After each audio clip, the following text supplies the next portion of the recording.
के कोने कोने में यूट्यूब के माध्यम से हमसे गुरु मंत्र लेकर वैदिक परंपरा में आगे बढ़ने वाले मेरे प्रिय शिष्यों, सज्जन और सन्नारियों, आज मैं आपको त्रिशंकु राजा की कथा सुनाऊंगा। व्यास जी कथा करते हुए कहते हैं कि हे राजन, मानधाता को बिंदुमती नाम की रानी से 2 पुत्र हुए, एक पुरुकुत्स, दूसरा मुचकुंद। पुरुकुत्स से अरण्य, उनके पुत्र बृहदस्व, उनके पुत्र हर्यस्व, हर्यस्व के पुत्र हैं सत्यव्रत नाम के प्रसिद्ध हुए। वो स्वेच्छाचारी थे। सत्यव्रत स्वेच्छाचारी थे, कामी थे, मूर्ख और लोभी भी थे। इनके अपराध के कारण वशिष्ठ जी ने इन्हें त्रिशंकु बनने का श्राप दिया था।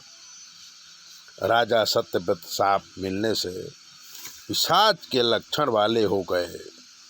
तब किसी ऋषि ने उन्हें उपदेश दिया और नवार्ण मंत्र जपने की कहा। राजा सत्यव्रत नवार्ण मंत्र का जाप करने लगे। अनुष्ठान पूरा हुआ तो वो ब्राह्मणों के पास गए और ब्राह्मणों से निवेदन किया कि आप मेरे लिए हवन करो। ब्राह्मणों ने कहा कि वशिष्ठ गुरु ने तुम्हें श्राप दिया है जिससे तुम पिशाच हो गए हो, हम तुम्हारा हवन नहीं करेंगे। जिससे निराश होकर सत्यव्रत राजा अग्नि प्रज्वलित करके मरने को तैयार हुआ। तब देवी स्वयं प्रकट होकर कहा कि तुम अपना शरीर नष्ट न करो, मेरी तपस्या किए हो तो मेरी कृपा से तुम्हारा राज्य अभिषेक होगा और तुम राजा बनोगे। तब उनके पिता महाराज अरुण सत्यव्रत को राजगादी सौंप के जंगल में तप करने के लिए चले गए। तब सत्यव्रत भगवती जगदम्बा की विधि पूर्वक भक्ति किया तो उनका शरीर पिशाच के लक्षणों से मुक्त हो गया।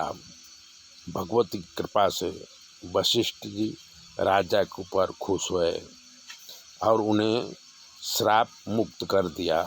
सत्यव्रत को पुत्र पैदा हुआ जो सत्यवादी हरिश्चंद्र के नाम से प्रसिद्ध हुए।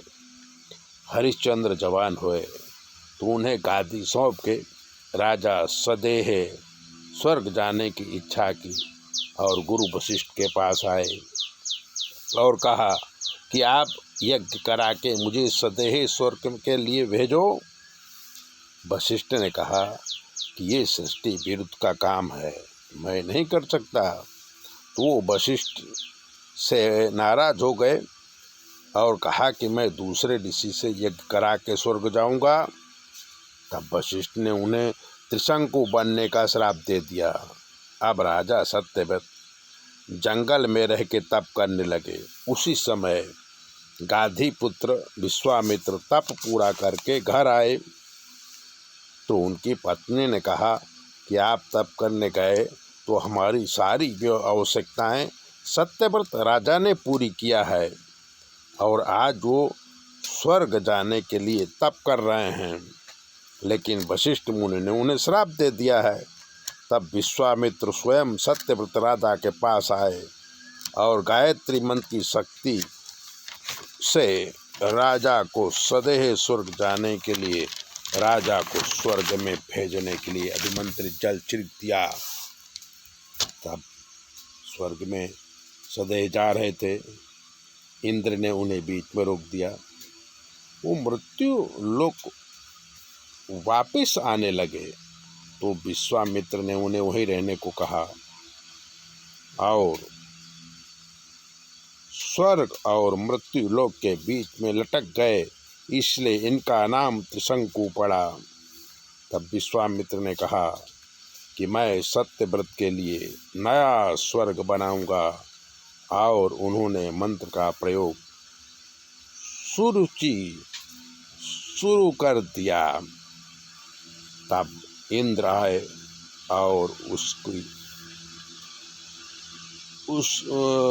इंद्र आए और कहा कि आप नया स्वर्ग ना बनाओ, मैं आपकी सारी इच्छा पूरी करूँगा। विश्वामित्र ने कहा कि मेरे प्रिय सत्यव्रत को स्वर्ग में ले जाओ। इंद्र अपने ऐरावत में बिठा के राजा सत्यव्रत को स्वर्ग में ले गए। विश्वामित्र दूसरी सृष्टि बनाने का विचार बंद कर दिया। ये है भगवती गायत्री की शक्ति का प्रताप।